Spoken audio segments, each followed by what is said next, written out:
Hello and welcome to an all-new episode of Anime Brain Freeze. We are your not very quick but also not quite dead hosts. I am John. And I'm CC. And when there's just too much cool anime to watch, we've got you covered. Season finale, guys. No real reviews left, full-length reviews, because we only watched so many shows, namely 3 between the two of us. I mean, we watched more, but we're going to talk about them momentarily, but we don't have to say that much about the other ones.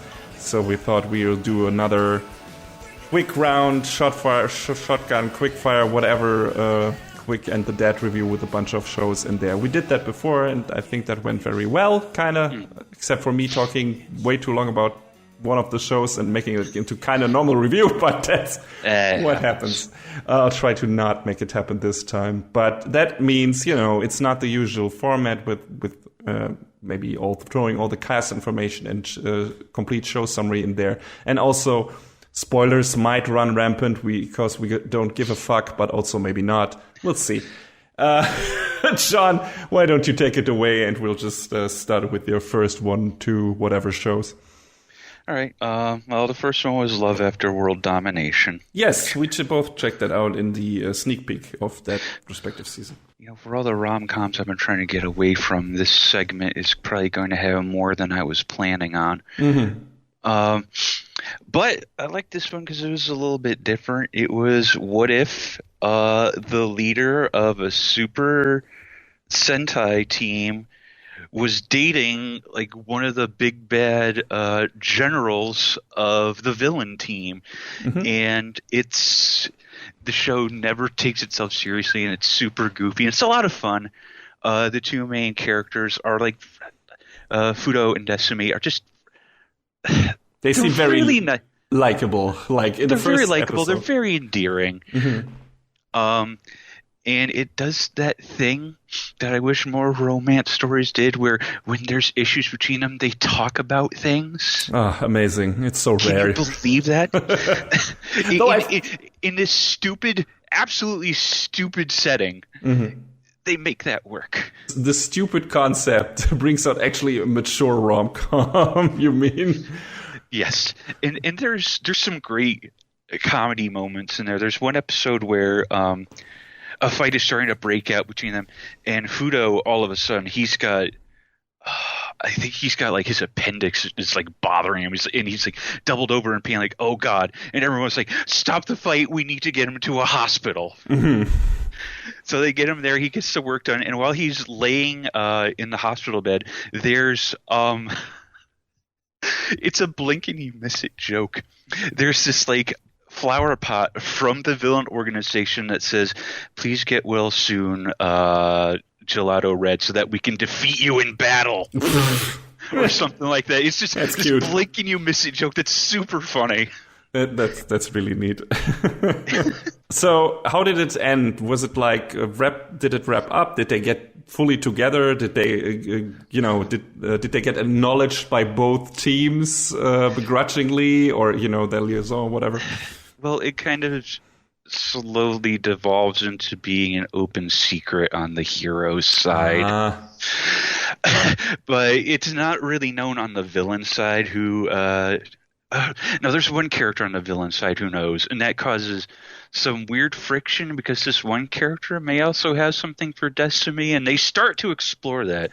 But I didn't look up. I think I did look up actually at one point about the manga, if it's still going or not. But there might be something more to do with that. Yeah, the manga is still running, so maybe there might be something more to that. I don't know if this was enough of a hit to get another season, but it certainly looked good. Yeah, like this was done by, what was the studio? Project Number 9, and they've done. I don't think we've watched a whole lot of other stuff that they've done. Oh, I remember mentioning passing that Super HX Heroes one. Mm-hmm. So they did that, so it's kind of along the same line. But, this, I feel like this was a little more oddly wholesome in comparison. I mean, that's what I would look for if I'd searched out a rom-com. It's like, hey, give me some weird twist to it, and that is certainly a unique twist. But as things go, I didn't go back to it, so that's it happens. But I think I remember from the sneak peek they also teased like love triangle. Love triangle. Thank you. Yeah, that is a little on the hero side of things, like with pink, I think, and red, and then that's a little in there, but pink sort of shifts away from that for plot reasons. But I feel like this is decently enough written to be like, yeah, okay, these characters are surprisingly mature for who they are. Cool. Glad to hear that. So it sounds like a good time. Yeah, will you watch? It's a quick watch. If they do more, will you watch it? I might. Okay. Depending on how loaded up the schedule is or not, because looking forward to fall, there were some slice of life shows I was kind of interested in watching, but I think I'm gonna have to axe a lot in this. This fall looks insane. We'll get to that in the next episode. But still, holy shit, what the fuck? Please calm down. Yeah, God damn it. What the hell, anime? What are you doing? This is just too much. And the problem is I can't axe a lot of the stuff that I want to check out. It's probably just going to be keepers. So we'll see. It's like, what am I going to do?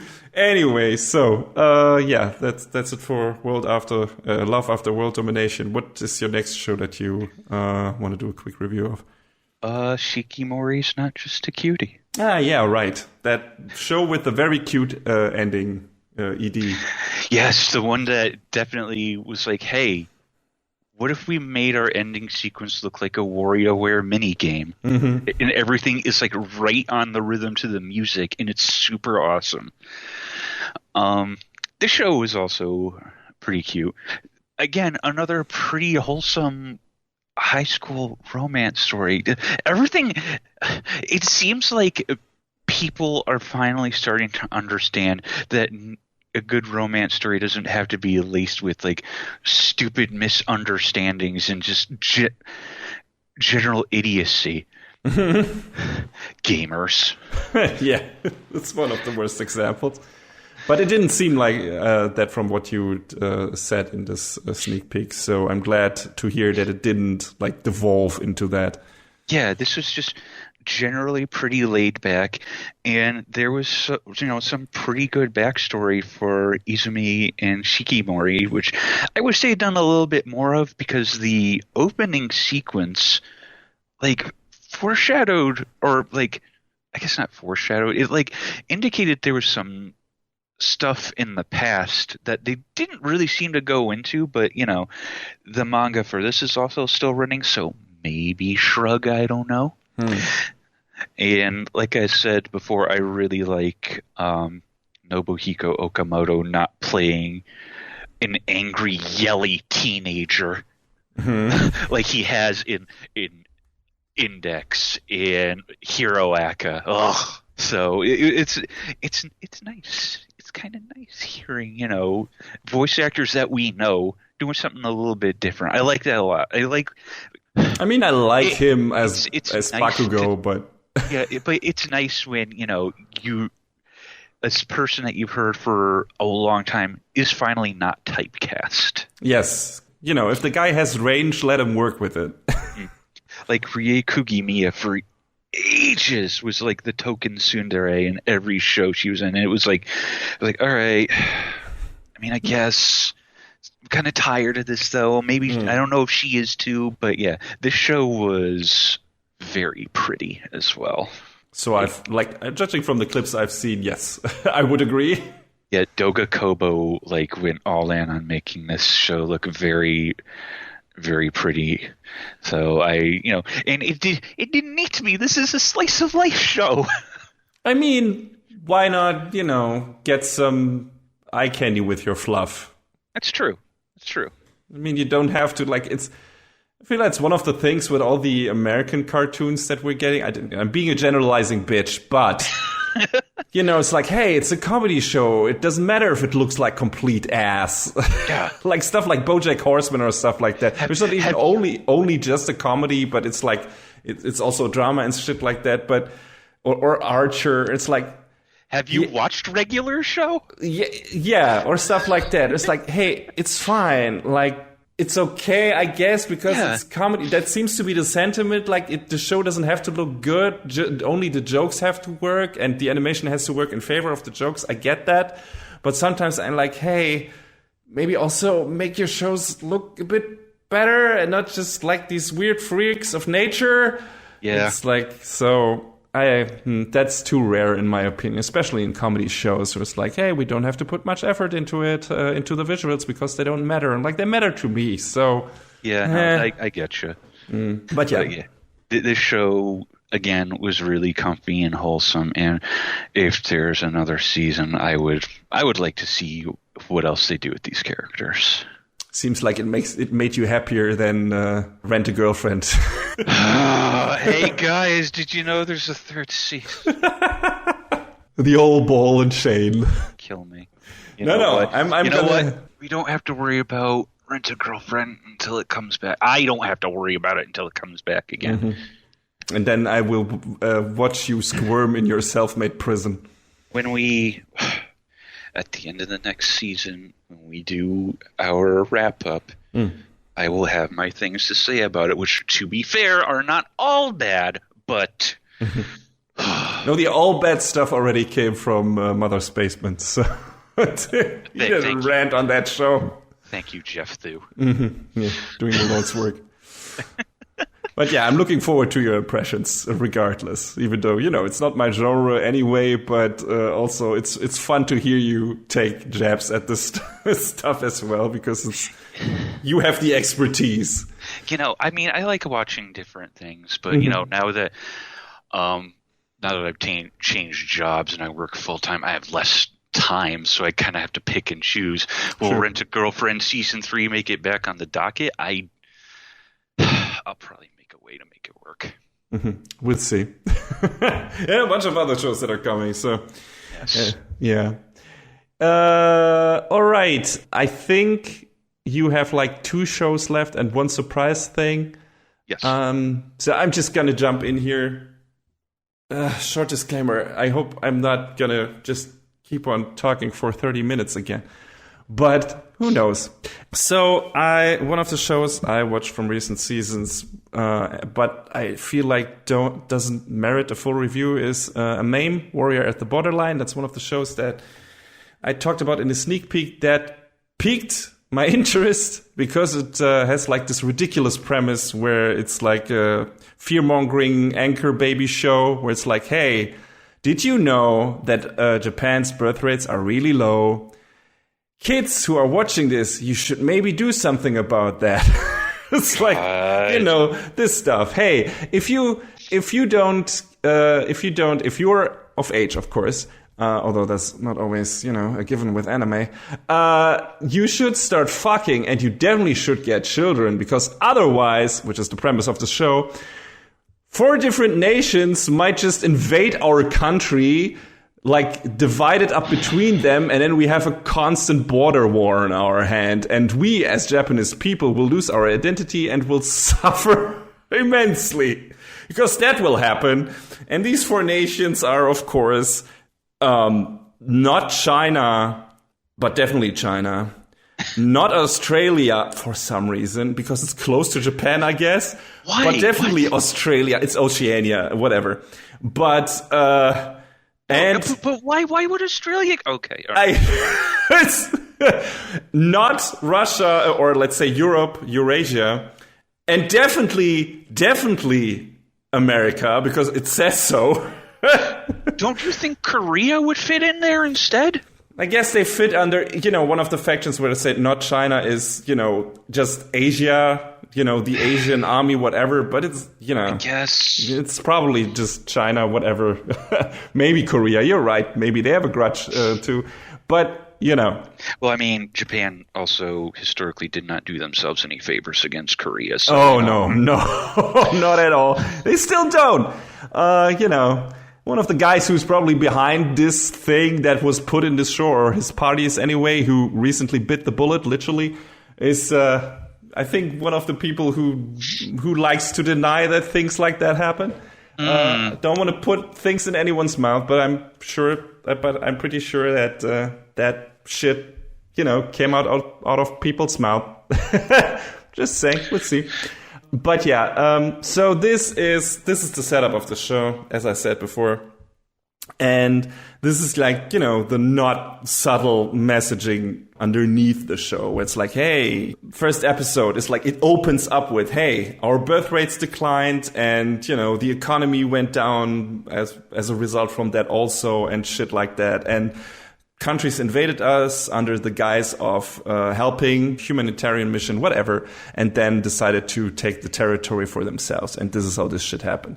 So it's really like, I don't know, nationalist dog whistles and only slight xenophobic tendency that are in there. Only slight, eh? It's like the damn Gaijins. If we give them only an inch, they will take over our country and we will lose everything. It's like, all right. That's how it starts anyway. You didn't feel that way about the Dutch when you opened the borders to them. It's ridiculous. It's like Code Geass only effed up to 11 when it comes to the messaging and everything. And Code Geass, it was Area 11, am I right? Yeah. It was only Britannia there, and he's like, the whole world is against us or shit like that. So yeah, that's how it starts. And it was like, oh, this is super dumb. I'm gonna watch this. This is probably gonna be one of those super ridiculous mech shows that take themselves way too seriously, but are so hilariously over the top that I'm just gonna be laughing by the minute watching this. And this is actually not what happened. I mean, there's stupid stuff in there, like the second episode. Like, we go from, all the other countries are just taking our territory and we should do something about that by, having babies or whatever. And that is also, splintered through the rest of the show. There's definitely a lot of baby and children promotion propaganda in the show where it's like, aren't they the most adorable thing and not annoying at all? Why don't you fart some of those into the world yourself, you disgusting nerds? Do it right now, or we will be trampled by every big nation on the planet. What about our glorious country? Stuff like that is definitely in there. And in the second episode, we go from that to also, hey, have you been to the Japanese countryside lately? You should maybe move there because it's great, because Japan famously also has a problem with everyone moving into the city and like the countryside kind of dying and, the jobs that come with that, which are necessary jobs. And, basically all the old people left out there. And, that's also what they're addressing because in the second episode, our main character, Amo, is just running into an old couple who shelter him because at this point he's already been declared a terrorist because he picked up a random mech and an AI in the forest and fought against some soldiers from the Oceanic Army. And now is branded a terrorist. But that old couple takes him in and he knowingly what he did. Because they had a son, yada, yada, yada.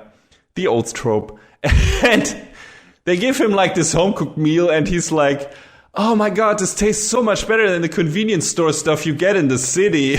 I'm like, all right. A little on the nose. Just a little, John. Just a little. It's all like, hey, we're working in the fields and this work is so rewarding and it feels so good instead of me gaming. All that stuff is in here. It's like everything you can imagine that it's like, hey, you fucking nerds, do some real work and get some babies and stay in the countryside to keep our country afloat, whatever. It's all in here. But it's not as overbearing as I expected. Shocking. Yeah, that's really shocking, considering how it starts and just the general vibe I got from the beginning. But most of it is like, hey, we have our three main characters, Amo, Gashin, and Shion, two guys and a girl, standard setup basically, and everyone has a different flavored mech. Like Amo has like one that is more geared towards close quarter combat. Gashin has a sniper mech role focused on guns mostly, and Shion's mech can fly and she can do air support and does a lot of shit with rockets. So, those are already interesting and different enough that the battles can be interesting, and the battles are actually interesting. They're probably the best thing. They're the best thing about this show, I would say. They're really good. This is a really good-looking show in general. It's done by Sunrise or Sunrise Beyond, which is a new sub-branch, I guess.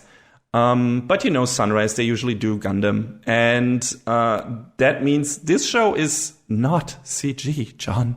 It is traditionally animated all the way through. All the mechs are hand-drawn or, digitally hand-drawn. What? It looks really good. And it's like, why can't we have more like this? It's like, hey, you still can do this. You still have people who know how to do this. I guess not every show can have the budget that, a Sunrise mecha show has. But still, it looks really good. And especially the battles in the first half, where it's more like one-on-one battles or three-on-one battles, look really good. We have like really cool battle choreographies. We have like very cool tactics with the the different aspects of the three mechs like working together to take a specific foe down, and that is really well done. It's really diverse battle. It's really interesting. It's strategic. You got some twists and turns and how the battle goes. Like the momentum shifts back and forth. And I really like that. I really like looking at the battles. It was really impactful, good sound design, good visuals. Like I said, really cool stuff. I just liked looking at this show. Just from the visual standpoint alone, I didn't have anything to complain. I thought this was a really good looking show. And, like I said, we have these three main characters. And the first half of the show is mainly them going through the countryside and making friends with other people, helping them out, running into a new group of people in every episode. And they each have a different problem. And it's like, hey, we are being abused and subjugated by this guy from the Asian army who is a real dick. He has pointy ears. Of course he does. As the show is not only just like these buffoonish bullies, like over the top bullies, but there are some in there, especially in the first half. Later, it becomes more a gray area thing with all the different factions and stuff like that. In the first half, you have some outright cartoonish characters in there, and that's one of those. And they have to help, those people, and then there's some episodes where there's no action in there whatsoever. It's like one episode where like all the characters just fixing up like this broken down town. They're just fixing up a house, like getting electricity back into the village and stuff like that. And Shion creating a kiln because that's what her grandfather did, and she wants to revive their business and stuff like that. So she knows how to do that. And they just do some pottery to get dishes to the people because they don't have anything to eat their food off and stuff like that. So, this is some neat stuff where it's like very community focused, making friends, having a good time, helping people out, and being like, it felt much more like this kind of more personal, more emotional, close to the heart show than a lot of Gundam shows do, who are like about these big sweeping conflicts.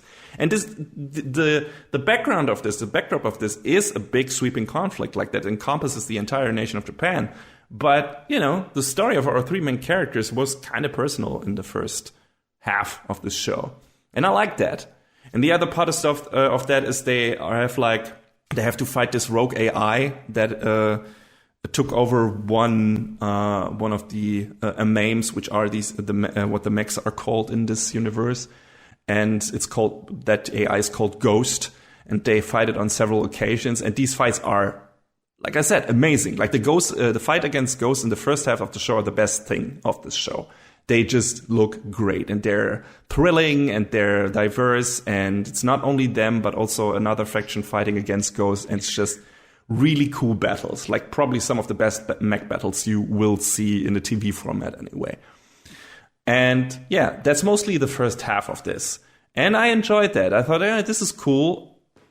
at that point, I was already wondering, okay, I wonder where our characters will go, because the show didn't seem to be really interested to do much with them, like in terms of character arcs. Like Amo has this thing where it's like he's suffering from, I guess, inertia in the beginning, because like, hey, I was robbed of my future. I don't know what to do, right? I'm like in a stall. I don't know what to do, because we as Japanese youth can't really do anything. We don't have an identity anymore. We can't. We are quickly branded as terrorists, if we don't adhere to the rules and stuff like that. So it doesn't really make much sense putting effort into anything, because there's not a bright future ahead of us. That's where he is at in the beginning. And then he comes into contact with two characters who have decided to take their destiny into their own hands, join the resistance or terrorist group, depending on how you look at it, Yatagarasu, who try to gain the freedom of Japan from the other nations. And that's how he comes into it. And he's like, I don't want to really fight. I don't want to hurt people. So he's battling with that. And that's a bit of his arc. But that's all that's kind of to him. And sadly, that stays until the end of the show. And the other two characters have even less in terms of character arcs going for them. Like Gashin has like this, his father was killed by Ghost, and that's it. And once, they beat Ghost for the first time fully, it's like, okay, how does that change his character? He kind of fulfilled his mission. Well, Ghost comes back, so he didn't really, but still, it's like you would expect, okay, what is his new thing? What is he doing now? And nothing is really happening. And even when we learned that one of the characters that was close to our core group actually is responsible for creating Ghost, there's not any friction between those two. It's like, what? Huh? Like, that person is responsible for creating the AI that killed your father. Don't you have something to say about that? And it's like, nope. It's fine. Don't worry about it. Yeah, pretty much. It's weird. And Shion, the girl, sadly, is the worst. Has it the worst when it comes to character development. Is because she's just there. Like, she has kind of this mission. This like, hey, my grandfather had this pottery kiln thing, and it got taken by the other nations, and I want to bring that back. And that's kind of it. That's why she's in that fight, which is fine. Like, that's solid. It's okay. Take back your country. Take back your land from the nations who took it without, having a right to it. But, like, I expect her to have, like, an emotional journey of some kind, like a personal story arc. She doesn't. She's, like, commenting on stuff that the other characters maybe go through, and she's taking part in the fight. She's not. That's one of the good things. She's not becoming like this damsel in distress thing or anything.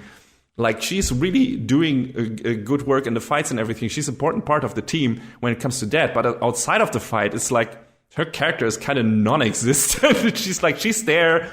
She talks to the other characters, and occasionally she's like, this is how I think about this and that.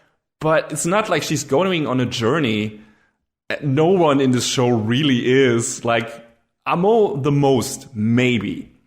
Like, he has the most thing that is the closest to a character arc in this, because, like I said, he's struggling in the beginning with hurting people and everything, and then later he's like, okay, I'll do this to protect the people I love, whatever.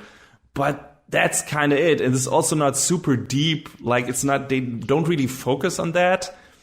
And, we got also thrown in there every one of our three characters has an AI partner, which are materialized in the show like these virtual Digimon-esque characters. Like Amo has Guy, which is like this line dog thing in red. Gashin has like Kei, who is this fox creature, and Shion has Nayuta, I think. He calls himself Angelo for some reason because he's a bit flamboyant, who's like this deer character. And they are cute. Like, they're like the nice complementary features because they're more, they have different personalities compared to their partners and stuff like that. So it's nice because they always are in the cockpit with them. You have some back and forth in the individual cockpit instead of the pilots monologuing, narrating their own progress in battle and their train of thought, which you have a lot in anime and battle anime and stuff like that, where verbalizing their thoughts. And in this show, they can just, throw these thoughts back and forth between the AI partners and the actual pilots. So that's good. That gives the battles more of and the conversations, a more dynamic feel. So, there's also some interplay between those characters, and Amo and Guy have a very strong bond, right, pretty much from the get-go, and that is important, and that is probably the most emotional part that happens at the end. But it's still, like, the entire show, I felt like, at least starting from the halfway point where this became more evident, I felt like something is missing here. Like, I'm missing a really gripping emotional component, like something that gets me invested in these characters. And that gets only worse in the second half, where it's like we move away from these small personal stories where they go through the country and help like these different factions of people, and becomes this very much more political focused conflict. Like it very much shifts to political maneuvering, and it's just not that interesting. It's like, okay, now this faction works together with this, and this works together with this for some reason. And now America gains the upper hand because they have put everything into AI. And we have like this one very important character on the American side of things called Brad Watt, who gets his hands on Ghosts and equips all the American mechs with advanced AI. So, the political landscape shifts and the power dynamic changes and everything, and the other nations have to react to it. That in itself sounds interesting, but the way it's portrayed in the show is just like, well, of people just sitting in rooms talking to each other, and then we have some battles interspliced that don't really have any big stakes, like at least feeling-wise or emotional-wise. And you're like, something is missing here. I just don't... I'm not that invested in this. And that stays until the end, sadly. Where it's like, okay, I guess we went on a journey here, but it didn't have anything meaningful to say. And there was no real super high stakes, and there were no emotional low or high points. There were some where they were trying to do a thing. And it's like, okay, I think I'm feeling something here, and I think I'm a bit invested here. But then that like kind of evaporates in the next episode where they don't do anything with that. And, it's a bit sad. I feel like the show had more potential than I expected it to have. I expected it to be like this ridiculous thing in the vein of, I don't know, Valvrave or Cross Ange or stuff like that, right? That's what I expected it to be, just from the setup alone. And that's not what it was at all. It felt very grounded for most of the time. It felt like political war story or a political thriller or something like that at some point. Where it's just like, hey, here's this conflict, and we have these different parties, and they do what they do for several reasons. Some of those we only learned in the last episode, which was also a bit of okay, it's nice that it's in here, that you filled us in on why these two characters actually did what they did. But, one of them is like, doesn't really make them more likable now or justifies what they did, because from what they did, a lot of people died. So I don't know if that is okay. And the other one is just mentioned offhand by a different character. Oh yeah, he did that because of this and that. It's like, okay, all right, maybe put that in here in a different way. Like, Nah. Show instead of tell. And that's like, there are better ways to do this, to make this more of a theatrical experience or whatever, and make have big emotional moments connected to these reveals, and they didn't do that. And that's how this whole show felt, especially in the second half. Very dry. It was a very dry show. First half, more personal, felt better just in terms of, what the story was trying to do, and more personal character-focused stories. And then the second half, which is politics, very dry politics, and not that much happening in these last 12 episodes. And I'm like, yeah, okay, all right. It's like one of those 6 out of 10 shows, I guess. There's nothing, considering the setup, too offensive in it, which is surprising. There's some dumb stuff in there, but it's not screaming you in the face the entire time. It's just, if you look at it, you like immediately recognize it. But aside from that, it's not crazy, and it's not off-putting or anything. It's just like, hey, here, this is a war, and these are the different factions and mercenaries, and also mechs, and here are some fights, and yeah, that's it. And the battles in the second half are also not as interesting because they're shifting from like these interesting 1-on-1 or 3-on-1 battles to more of like a grand scale thing where it becomes more about the tactical placement of units, on a grand scale, instead of, having like these intimate battle strategies, like 1-on-1 battle strategies. So, yeah, I don't know. It was kind of a shame. It's like, okay, this was better than I expected, but it also could have been even much more better if we had some cool character arcs in there, if we had some actual emotional character journeys in here. And yeah, so I was attaching myself to the battles. I was attaching myself to this dumb stuff. Like the biggest bad guy in this is called German. Like just German. His first name is German. It's German Gobert for some reason. German Gobert. And I was like, of course, don't trust the Germans. I say they're suspicious folks. They're always up to some shit. But yeah, that's funny. And of course, the show literally ends with Amo taking care of an AI baby, which is so very appropriate and not subtle. It's fucking hilarious. Like, well done, Shinzo Abe. Your legacy of forcing your party's super subtle subliminal messaging into, at best, alright but forgettable anime stands proud for now. Jesus Christ. But, yeah.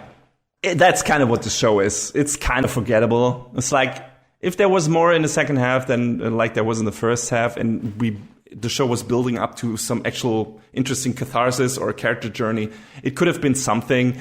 But like that, it was just like not very gripping at some point. It was just like, okay, it's here, and some of the battles some of the action is enjoyable, and I like the cast. Like the cast is cool. Like none of the characters like annoyed me. It's like, oh, Amo is a cool character. Even when he goes into an emo phase in a short while, it's understandable and it doesn't take too long. So this is refreshing.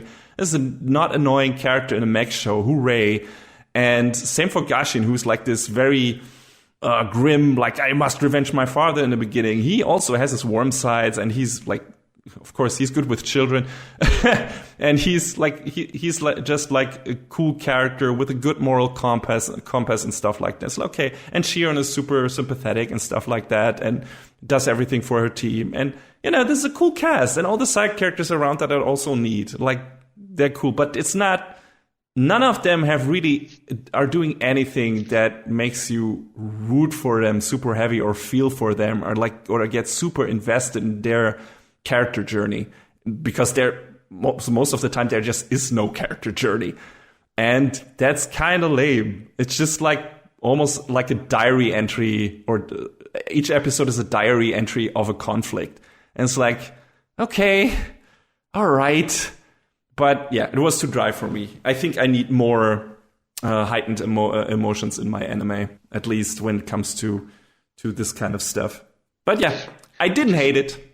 Which is wild, because that's something that you associate with anime a lot of times, I feel like. This is what you not mostly, but you associate with a lot of Gundam stuff too, right? Yeah. There's conflict in there, and it's big, but it's broad, and it's like very forward when it comes to its messaging, and it's very loud when it comes to its emotions, like characters dying and everyone screaming. And you have that in this show too, but it's like, I feel like most Gundam shows, it's much more, I don't know, it's louder. It's louder emotional thing. This here was much more subdued. There's some, things where it gets emotional, but the lacking characters journeys were just not doing it for me. And I wouldn't say I lost interest, but I wasn't really engaged with it at some point anymore. I was like, that's a bummer, because like I said, it's a good looking show, good looking action, and sympathetic cast. It's just sometimes that is not enough. And hey, maybe it's enough for you. I would say still check it out, because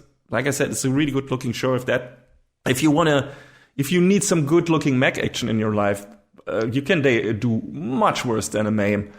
And it's, like I said, it's all in 2D. If you have such a hate boner for a CG as I have, then you might like this show just because of that, because it is not that. And yeah, I just check it out. It's, despite its ridiculous premise and, you know, some of its messaging, it has a lot of good aspects to it, but ultimately it's just somewhat forgettable, a bit mediocre, but also not offensively bad or anything. It's not boring necessarily. It's just like at every other moment, you're like, this could have been done better, and you could have done something interesting with that, and you decided not to for some reason, and, you know, that's it.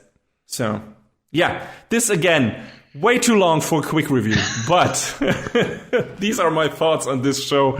So, AMAIM Warrior at the borderline, I don't even know where it's streamed at, probably Crunchyroll or stuff like that. But if you want to check it out, just go for it. Sunrise has done worse stuff. Oh yeah, they have. And yes, but they've also done better stuff too. Of them. Yeah, but they've also done better stuff too. So I don't know. Maybe if you have a choice, pick something else. But also, yeah, it's an okay show. But that's all it is.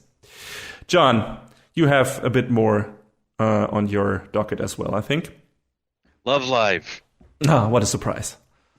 At this point, I feel like every time I talk about Love Live, it's just going to get thrown into a discussion like this because it's like comfort food anime, because it's always, you know, just, it's not always laid back, but it's always just, you know, a breezy watch about girls being uplifting for other girls and that sort of thing. Mostly in particular because this one, this was the second season of the Nijigasaki High School Idol Club. Still too long of a name. But this particular series, you know, it was fine, but it doesn't really have any high stakes the way, like, literally every other Love Live does. So it just was like, yeah, these girls, they doing they thing, okay, and that's fine, but it wasn't overly compelling like any of the other shows in terms of its overarching plot. I mean, they decided to shake things up and add even more characters this time around. Oh, God. Yeah, so we get introduced to 3 new characters, Shioriko, Mia, and Lanju. Yeah, so we're getting in – we have to pull in the American and the Chinese fans. Of course. Which I'm not saying that's a bad thing. That's like, it was like, whatever, okay, sure, we have Lanju, who's definitely very Chinese, speaks it frequently, okay, and we have Mia, who is definitely American, so American, in fact, that she loves eating hamburgers. Oh God, real hamburgers or Phoenix Wright hamburgers? Real Only true nerds know the difference. Real hamburgers. Okay. Not your fake American hamburgers, Apollo. Mm-hmm. But and I mean, Mia is interesting because I'm pretty sure her voice actress speaks fluent English to the point that she sings a song that is entirely in English, and it sounds natural. So. Oh, nice. Cool. Yeah. So TLDR is it's Love Live. If you're already in, you're probably going to watch it. If you're not, you're probably not. This series in particular has a different visual style from the original Sunshine and even Superstar, I think because it was a different team at Sunrise. Interesting. And I don't think it's like good or bad in comparison. I just see, it's a different style. Okay, fine. There's still instances of getting transported to the music video dimension, like I mentioned, like I talked about when during the first season. So there's still are big bombastic musical numbers. Because let's be real, Love Live is just a High School Musical, the anime. Yeah, of course. And I never thought that was something that I could get behind, but will I be talking about Love Live Superstar Season 2? Of course I'm going to. But, this is was fine. I didn't aggressively dislike it. You accepted its merits and its flaws. Yes. I don't know, it was weird for me because like I was so sort of on the first season of Sunshine, and then the second one hit me like right in the heart at the ending. So this didn't really get to those emotional highs, but you know, I don't think there's a bad character in the bunch though. So that's something, right? It's the same thing I just said about a meme. It's like, hey, the characters are good at least. So yeah, and I feel like they're all likable to different degrees now. When I eventually talk about the second half of Superstar, there's one character who really just pushes my buttons and I can't stand. But I want to know more once that happens. We'll learn.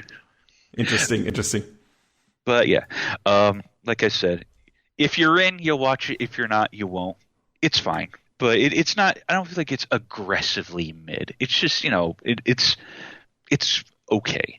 And then my last quick review is Date A Live 4.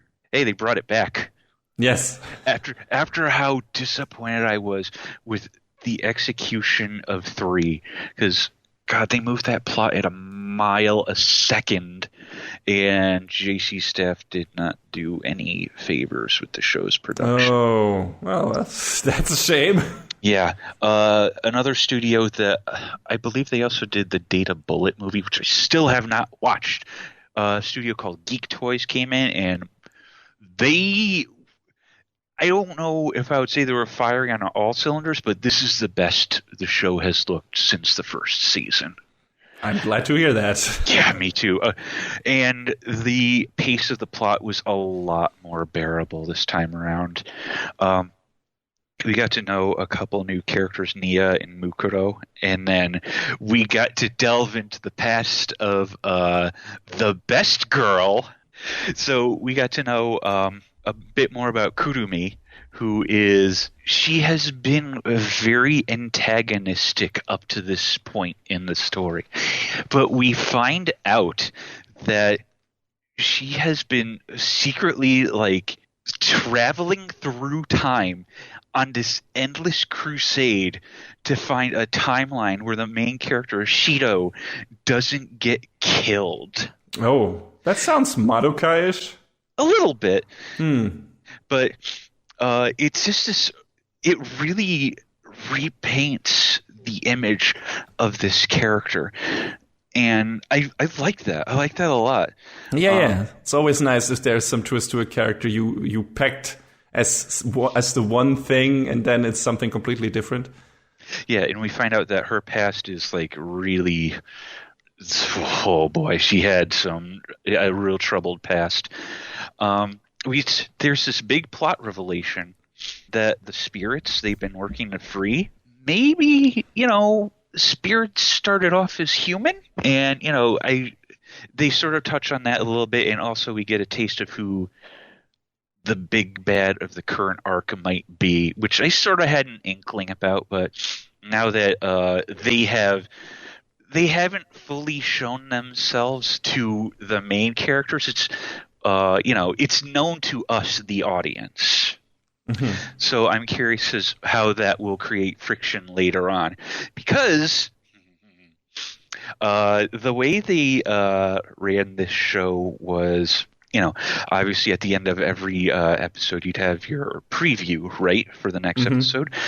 On the final episode, instead of having an episode preview after the credit roll, they just put up a big splash screen that says Data Live 5. Nice. So it's coming, and I hope Geek Toys is going to work on it again, and I hope that it keeps the same pace going forward, because, you know, in spite of 2 being like not as good as 1, and 3 being like, oh god, 3 was like the lowest point for the series in terms of production anyway.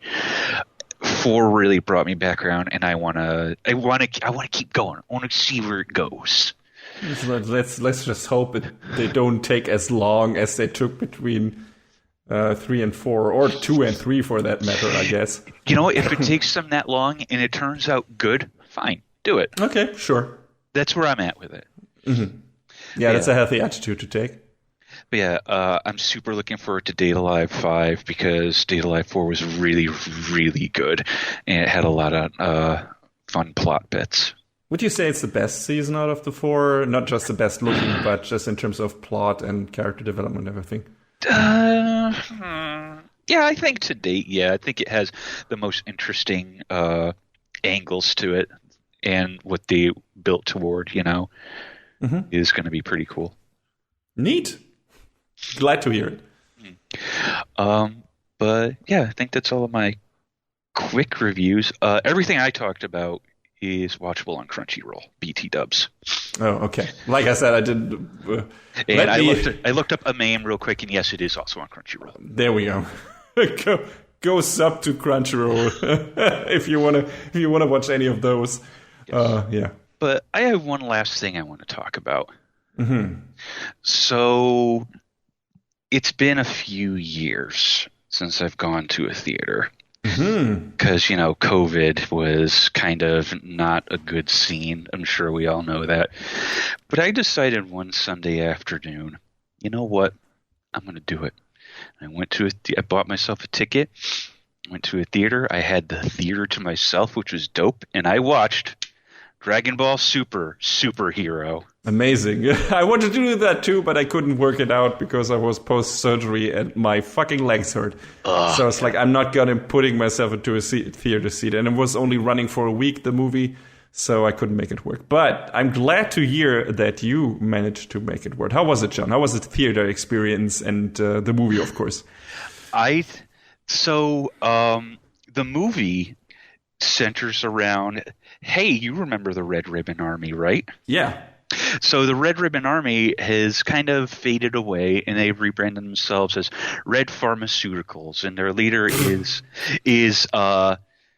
CEO Magenta, who he was, I believe. I think he's like the son or the grandson of Commander. Yeah, no, he was the son of Commander Red. Oh, interesting. Yeah, that makes sense. Magenta Red, I guess. Is he the one voiced by Mamoru Miyano in this? No. You are thinking of... Okay, there's a couple of characters in there, Gamma 1 and Gamma 2. Gamma 1 is voiced by Hiroshi Kamiya, and Gamma 2 is voiced by Mamoru Miyano. Okay. So they're like the goons? Yes. Okay. So Magenta and his assistant Carmine, they decide, hey, the Z Warriors, they're a big scourge on the planet. They're so evil. We need to resurrect the Red Ribbon Army.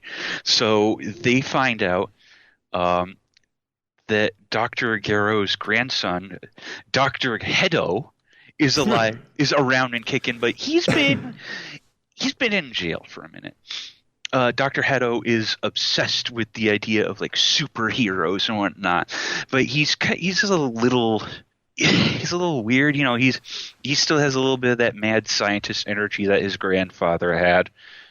So Magenta commissions Hedo to create a pair of battle androids to fight the Z fighters, and that's Gamma 1 and Gamma 2. That worked out so well the last time they did that. Yeah, hey, so if a lot of this is starting to sound familiar, yeah, it's a little bit of a rehash of the Android saga from Z, but it's got enough different to it that I feel like it's worth watching. I heard one of the most positive things is that it actually focuses the most on Piccolo and Gohan instead of Goku again. Piccolo and Gohan are ostensibly the main characters of this movie. Glad to hear that. We get to see one of my favorite things so far in Dragon Ball. Piccolo is off living on his own, doing his thing, whatever. There's a scene where he's meditating, and you hear this beeping noise coming from this house that he lives in, and he flies down to his house, and he has a cell phone, so that the others can get in touch with him. I want you to imagine Piccolo holding a cell phone, not holding it up to his ear, he's holding it between his index finger and his thumb in front of his face. Yes. While he's on video calls with Videl and Gohan. Yes, probably saying hi to Pan as well. Well, Gohan is knee-deep in his research, and Videl's like, hey, Piccolo, can you go pick up Pan for us? And it's like, Jesus Christ. Oh, no, Gohan is turning into his father. Oh, no. I mean, that's true. A little bit. But yeah, he also has an uncle that I guess. I mean, Piccolo is the uncle now, and he seems to be more mellow than he was when he took care of Gohan. Oh, without a doubt. There's actually these scenes where he's helping train Pan, and Pan wants to learn how to fly, and Piccolo's like, "Listen, kid, you got to walk before you can run." So there's a bit with that too. Videl will say, "Hey, if you pick up Pan for us, we'll get you a nice dinner." Piccolo's like, I don't eat. Namekians don't eat. They just drink water." "Oh, well, then we'll just send you another. We'll just send you another a big plush toy." And the camera pans this corner of his house with this pile of plush toys. And he's like, "No, stop, please stop."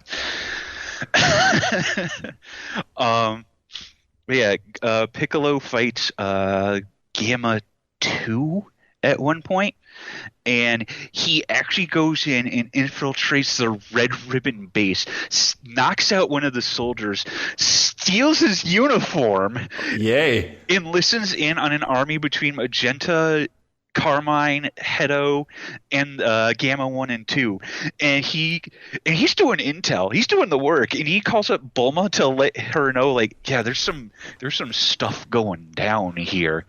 You've seen sides of Piccolo you've never seen before, or any of the other characters, doing intelligent stuff. It's like, what? It's really good. It's so good, and I feel like to say anything more than that starts to dive into spoilers. Okay. So, but I said we don't care about spoilers, but this is a very fresh movie, and it's not available on home release yet, I think.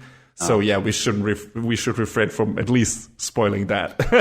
But yes, the movie's great. Like I said, it's kind of a rehash of the Android saga, but I remember all of us were very hesitant. Yeah, because of the big CG.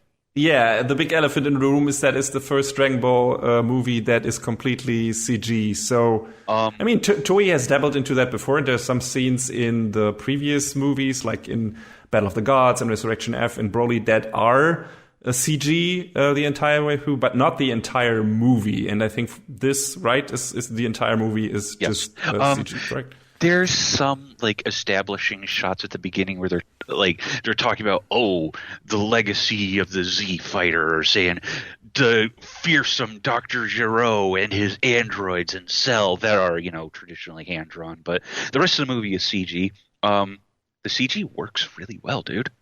Well, I feel like the CG in the previous movies in the battle scenes worked really well. What I'm interested in is, how does it work in the conversational scenes? Because that's usually when CG falls the flattest in anime. I'm only thinking about offhand Dragon Ball FighterZ, the video game. The actual animation in the fights looks fantastic, what they did with it. And when you go into the story mode and you have the characters actually talking to each other, they look like fucking stiff sock puppets. It's horrible. So my question to you is, how does that work in the movie? Because I assume there's at least some talking in it. Yeah, there's some, but I don't feel like I was really taken out of the scenes with the talky scenes too much. You might notice a little bit, but I don't feel like it was offensively bad. So what are we thinking of? Good mid-orange level, or is it, because it's a movie, so there's more time and budget spent on that. So I assume it is a bit higher in standard, but the talking in, let's say, Beastars was really good CG wise. A lot of that was very emphasized, very dynamic. There was a lot of emotion and animation subtleties put into these into this conversation scene with a lot of gestures and stuff like that. Is that in here too, or do the characters just stand around and talk? What's happening? Oh no, they definitely have some a little little detailed gestures going on in the background, like especially with like Dr. Hedo. He's this stout little like weirdo who's constantly just like snacking on stuff, and that's always going on in the background. So he's always doing something, and it's kind of endearing, and like the characters, have their little ticks during these sorts of scenes, and I think it adds a little bit to it. But you mentioned Orange, and they did have a hand in this. So okay. I mean, among a billion other companies, of course, because movie credits go on forever. But their name jumped out to me alongside like Mad Box was in there. JC Staff was in there, probably for some of like, I wonder if they did like some of those still shots at the start of the movie, but but yeah, no, this CG worked surprisingly well, and I walked out of that. I walked out of that movie like, that looked pretty good. They did a lot of camera stuff in the fights that they couldn't have done. That is easily in Cutie, I think. I forgot. That would be my next question. Like, do they make good use of the camera? Because that's what was the best about the CG parts in the previous movies. Because they just went wild with the camera. Broly especially is insane. Has some insane shots that you just would be so fucking not exhausting. It would be so fucking hard to do with traditional animation, and they make really good use of the benefits that CG gives, which a lot of shows just forget. It's like, hey, try to compensate for the shortcomings of CG with what it can do really well, like having the camera do really crazy shit, circling around these models and doing wild perspectives and tracking shots. And they already did that in a bit in Battle of the Gods, a bit in Resurrection F, but definitely in Broly. So glad to hear that this is apparently continuing in this movie. Yes, its camera work was definitely on point with a lot of scenes like that. I was really taken aback with some. I was like, "Dang, this looks really good, dude!" Yeah, looking forward to it when it comes to to the home. This is available to stream or whatever. I don't know where that actually would be the case, but I imagine if it goes streaming anywhere, the first place would probably be Crunchyroll. But I don't. Is Super on Crunchyroll? Yeah, I'm pretty sure it is. I don't know if Broly is there. Well, let's do some on the street reporting right now. Let's also not forget that this was the #1 box office movie in America for a straight week, I think. Yeah.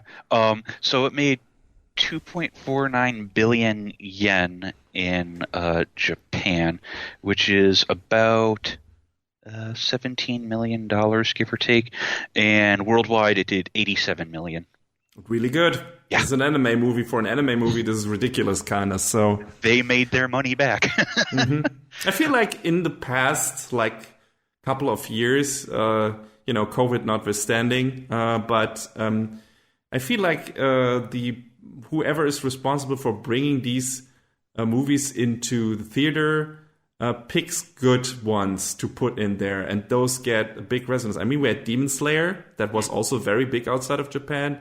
Both Broly and now this are very. I mean, Dragon Ball is a very well-known franchise, but even those that are not well-known, I feel like you're seeing more, anime night stuff over here as well. Like Jujutsu Kaisen Zero was the movie was theater was packed, and it was only shortly after everyone got vaccinated and everything. So I wouldn't have expected the movie theater to be completely filled up again. But here we are. It was crazy. And that was not necessarily a super well-known series yet. And yet, people swarmed to see it. So I feel like anime in the movie theater has a future, apparently, which is good. I like that a lot. I hope so. That'd be cool. Mm-hmm. So what did you find out? Oh, yes, Dragon Ball Super is indeed on Crunchyroll. I don't think any of the movies are, though. Let me try searching something else. Let's see. The movies might be under Dragon Ball Z.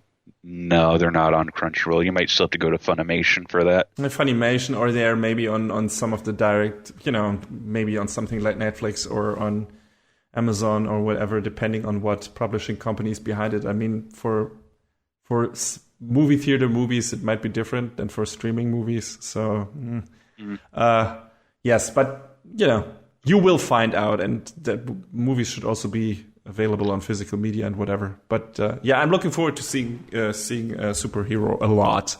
I was really looking forward to watching it in the movie theater myself, but then sadly it didn't work out. But that happens. I'm really glad I went to see it, and I'll probably buy it when it comes out on home video too. I still need to buy a Broly, but that was a good time in the movie theater. So I'm glad to hear that that trend continues with Superhero, even though the CG did put a big question mark on it for a while there. So cool. Well, I mean, I feel like it's fair to be wary with CG because it's such a mixed bag. Like, we know one studio that does it consistently great. Yeah, sure. But there's not many others. Yeah, that's true. So I'm glad to see that at least when it comes to movies, another studio has it figured out now.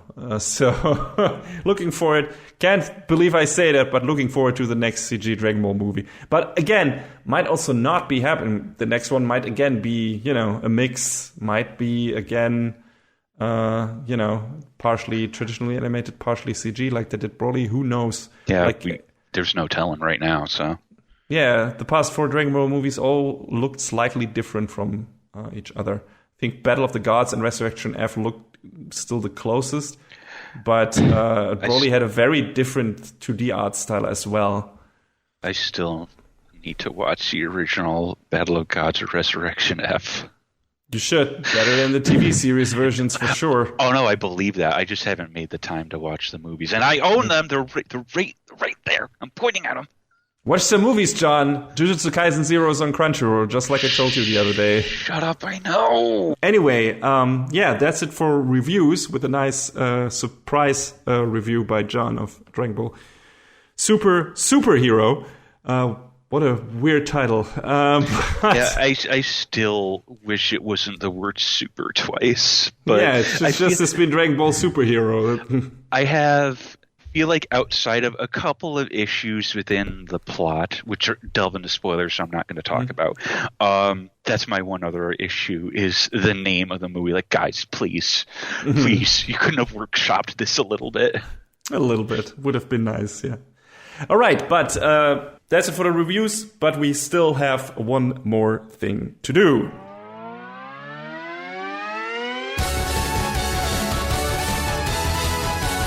Best of the season.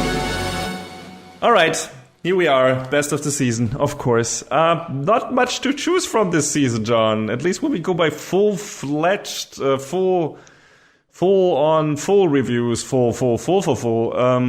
Because we didn't do long-form reviews for a lot of shows. We had 3 to be exact, and I'm just gonna start because it's kind of obvious what I'm gonna pick, because it's gonna be Spy Family. Because I mean, if I could give best of the season to only the first half of a season or series, I would probably give it to Birdie Wing.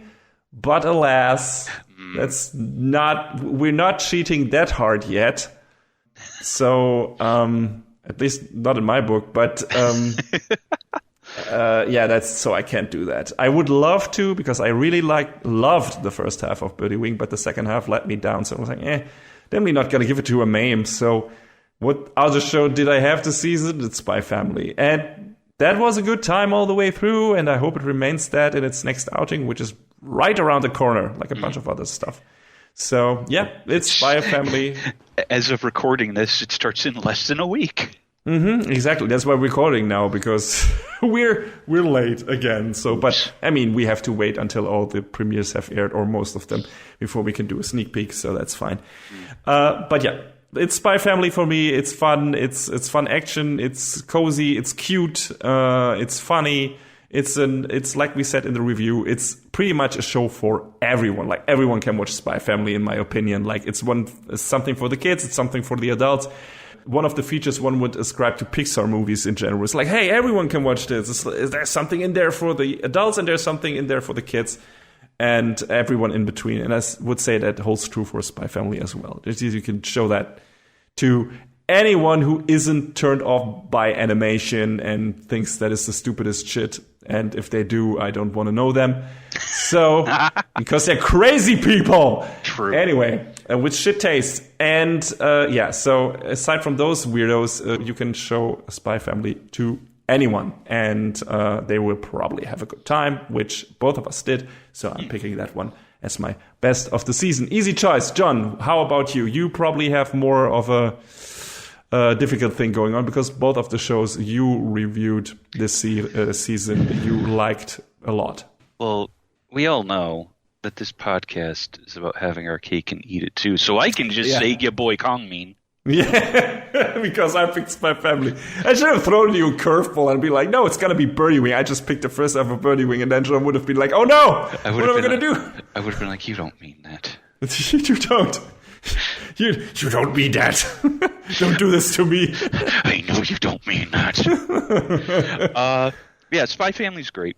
But I just really like your boy Kongmin. Great music. All the characters were really likable. I want more of it. I really do. I hope there's more of it coming. PA Works taking a swing at a really weird show and making it work puts a big smile on my face. So I'm glad that I decided to check the show out, and I hope I encourage other people to as well. So yeah, I mean, your review was glowing. If anything that was in there that sounded interesting to the people who listened to it, then they probably checked it out if they hadn't already. And so will I if the show comes back, because it sounded really good. So if the show comes back for a second season, I'm going to check out the first and catch up to you. But sounds like a good choice for now. And do we have anything more to say about your boy Kongming? Just that once again, I'm disappointed in the fact that they didn't spell boy with an I instead of a Y. You know, the thing is, they fucked up even more than you can imagine. Because, John, if they had spelled it with an I, in the next season they could just put 2 I's there. Yes! And in the third season they could put 3 I's there. And it would become from boy to boy. And it would be better and better. So, yeah, a missed opportunity. High dive. I love you dearly, but come on. Yeah. Missed opportunity. But sometimes some people just don't know what they have in terms of punnery. But anyway, good show regardless. And that's it for Anime Brain Freeze for this season. We hope you had a good time, even though we didn't do that many episodes. But next season, at least on my side of things, there will be more reviews, because I watched more shows, and the season after that is probably going to be ridiculous and incredibly stressful for both of us, because there's going to be a lot of shows that demand our attention and that are going to hit in the sneak peek in, like John said, about a week from now when we're recording. So, looking forward to talking to you, or, I don't know, vomiting into your ears. Oh, no. Depending on how you look at it. I mean, that's a matter of opinion, I guess. When we come back. Until then, stay fresh and frosty, and we'll talk to you later. Stay safe, everyone.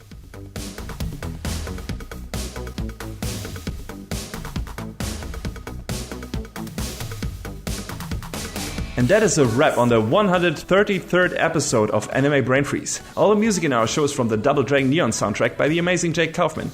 Please go to virt.bandcamp.com and check out his awesome work. Our show is available on most of the popular podcast services, but it's always worth visiting animebrainfreeze.com for our review index and more. Leave us comments and questions on YouTube, follow us on Twitter at AnyBrainFreeze, or send an email to animebrainfreeze@gmail.com. We would love to read your feedback. Thanks for tuning in. We hope you had a good time, and please join us again on our next episode. Macht's gut. Take care, everybody. Next time on Anime Brain Freeze. Beautiful flowers that retain Japan's peace. And a broken system that covers the truth.